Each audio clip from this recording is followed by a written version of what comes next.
ايه المختلف في الخريف؟ يعني ليه الخريف فرصة العدوى والإصابة بالمرض فيه أعلى؟ نمرة واحد إن في انخفاض في نسبة الرطوبة. في الصيف كان في ارتفاع في درجة الرطوبة وبتعمل لي مشاكل.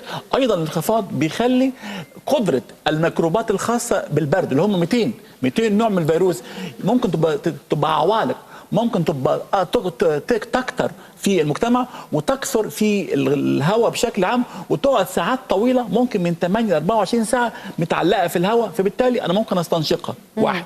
اثنين، قدره الميكروبات دي او البكتيريا برضو بشكل عام ممكن تبقى اكثر من الفصول الاخرى فصل الخريف. بعد كده انخفاض درجه الحراره موجود، وخاصه ليلا كمان، ده بيخلي برضو الميكروبات ممكن تبقى انشط وتقدر تدخل لي عن طريق الفتحات، خاصه فتحه مهمه جدا هي الانف. يبقى انا عرفت الحته دي بس ان في حراره وفي رطوبه، اخلي بالي منها، ان انا ادفي نفسي بالليل، ادفي ولادي بالليل، اصحى عده مرات في الليل، اروح اشوف ابني او بنتي رجله ساعه ولا لا.